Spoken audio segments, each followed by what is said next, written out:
You're watching the ESPN Tournament Challenge Marathon, presented by Reese's.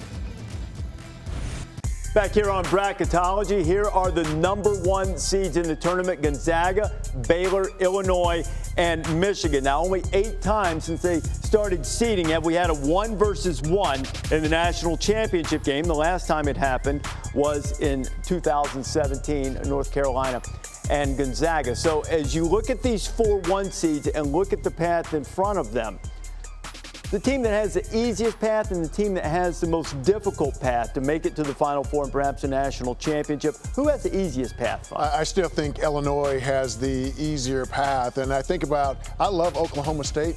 I think they're a team that can make a run. The issue, as I look at Oklahoma State, Baylor, when they beat Baylor, there's one guy on the floor that you don't have to really guard, and that's Flo Thamba. Illinois has so many playmakers out there on the floor, guys who can make shots. Kofi Coburn, you can give it to on the inside, and then guys around him who can make shots. Carbello can create his own shot and make shots for others. And so I think Illinois has the easier path, even though they may run into West Virginia in the Elite Eight. You know, I look at this, I think that Illinois has the easiest 2 and the easiest 3, but by far the hardest 4 in the Sweet 16. I think so. I think Gonzaga's got the best draw of the 1 seeds. I happen to think Michigan's got the hardest path of the ones. I agree. I think it's going to be really difficult for Michigan. It's not just the Isaiah Livers thing. Having Alabama in there, playing the Elite Eight, I think is a really difficult draw. Look, it's always going to be difficult. There's no such thing as an easy path for anybody. Yeah, right. Easiest, I'm cool with, but not easy. But I think Michigan got the roughest ride of any of the ones. Yeah, Michigan, you think about this, they got to go through the Big East champion, conference tournament champion, the SEC conference tournament champion, and the Big 12 conference tournament champion. Those 3 teams that are obviously coming into the tournament on a high. I think Baylor, I like Baylor. I think until they get to Ohio State, Baylor's got a pretty smooth sailing. Agreed. You got Nova is not Nova. Obviously, North Carolina, Wisconsin, both of those a little bit erratic to say the least.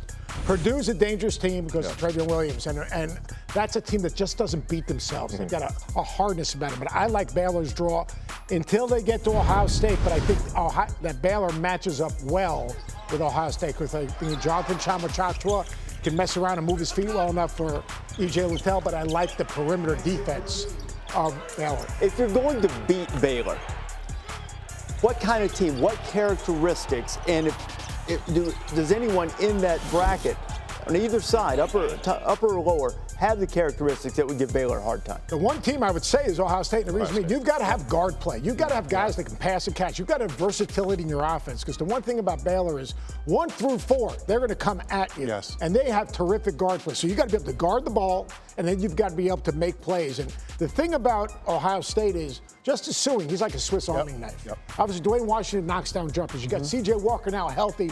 He's saying like he was playing more downhill. And then Kyle Young can defend at multiple positions. So I like the versatility of Ohio State's offense.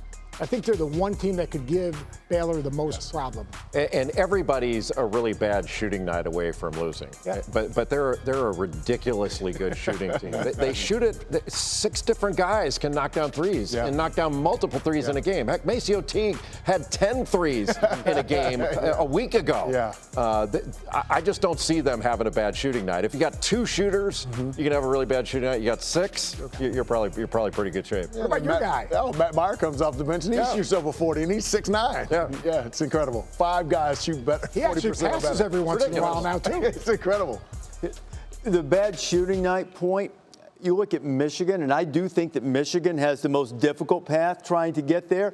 Michigan had a horrific shooting game from the perimeter against Ohio State and still had a shot at the end of the game to win. Right. I mean, so that's a big part, I think, of advancing in this tournament, too, is finding ways to win when you don't have those good shooting nights. That's at the top of the bracket. At the other end, the teams that just missed out on making the cut. Here are the teams that are in the alternate pool. Louisville, Colorado State, St. Louis, and Ole Miss all sitting there waiting to see if someone can't participate in the tournament. Tuesday night, 6 o'clock is the deadline for teams to be able to inform the NCAA they can't meet medical guidelines and won't be able to play.